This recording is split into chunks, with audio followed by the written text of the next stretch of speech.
There's this voice that follows me everywhere I go.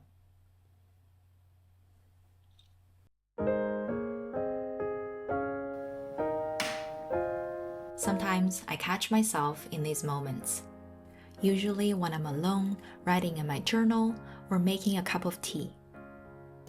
And I realize I've been talking to myself. Not out loud, but in that quiet space between thoughts, that endless stream of commentary that never really stops.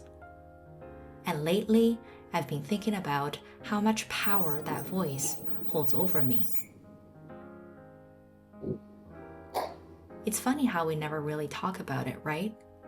This constant companion that shapes everything we do. Sometimes it's factual, like steps we take to complete the task at hand. Sometimes the words are so harsh that they tear us down. But the voice, it's always there. It tells us who we are, who we think we are, who we're afraid we might be. And I've been noticing how different that voice sounds when I'm tired, when I'm scared, when I've failed at something. I remember when I first became aware of this voice, probably somewhere in middle school. That's when things get complicated, isn't it?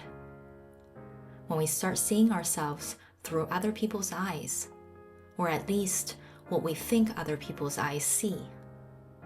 And that voice, it starts collecting evidence. Every awkward moment, every mistake, every comparison, it holds on to them like precious stones, building a case against us that we carry for years.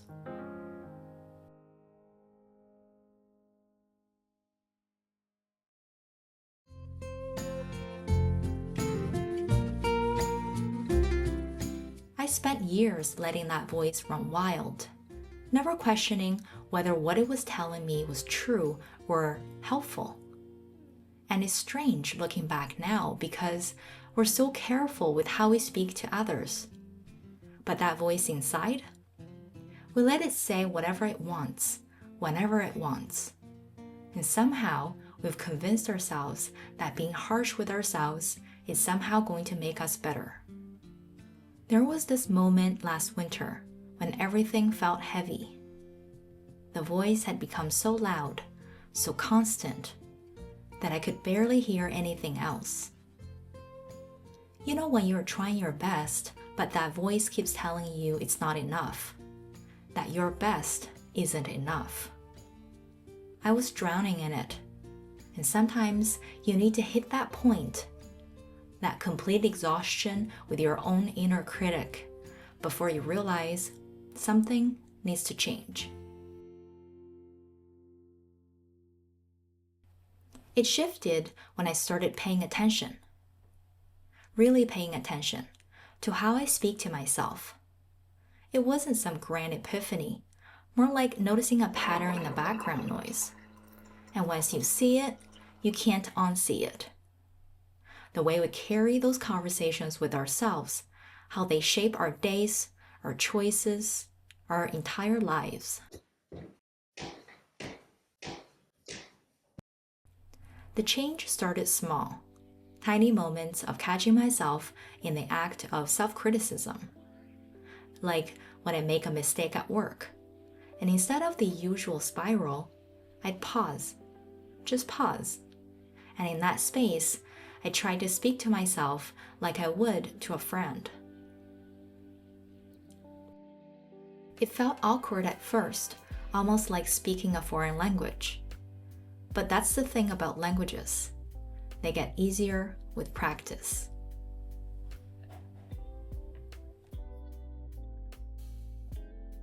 Let's be honest though, this isn't some straight line to self-compassion. There are days when that critical voice comes roaring back, when old patterns feel more comfortable than new growth. And that's okay too, because healing isn't about perfection. It's about patience. It's about showing up for yourself, especially on the days when it's the hardest.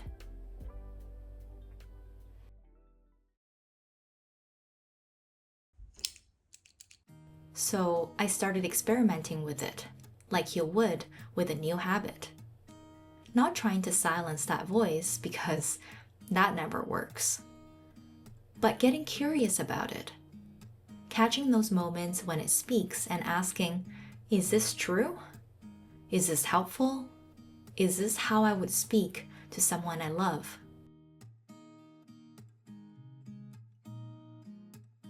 These days, I dedicate an area in my notebook just to track those conversations with myself. Nothing fancy, just notes about what that voice is saying, especially on hard days.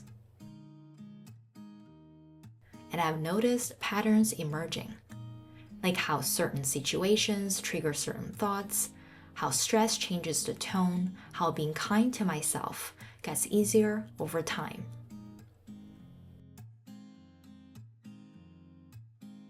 It shows up in the smallest moments now. When I'm trying something new and that voice starts with the "you can't," I add a "yet." When I make a mistake and the harsh words come, I pause and ask, what would I say to my younger self right now? It's becoming a practice of catching myself, of choosing my words more carefully, of treating myself with the same grace I'd offer others.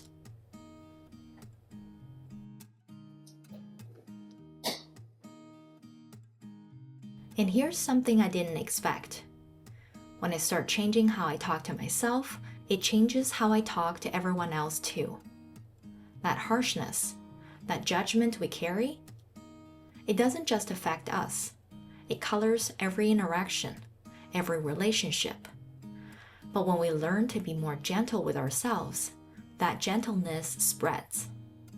It's like dropping a stone in still water. The ripples keep going. As I noticed these changes with others, I started seeing them reflected back to me in unexpected ways. It's like coming to a full circle. A friend pointed out that I apologize less for taking up space. Mr. Spark noticed I laugh more easily now. Small things, really. But they add to something bigger. Something that feels more like me. The me I always was, maybe, just hidden under all those layers of harsh words and impossible standards. And maybe that's what this is really about. Not achieving some perfect inner monologue, but building a different kind of relationship with ourselves. One quiet moment, one gentle thought, one kind word at a time. Because that voice, it's not just passing thoughts. It's the soundtrack we live our lives to. And maybe it's worth making it a little softer, a little kinder, a little more like home.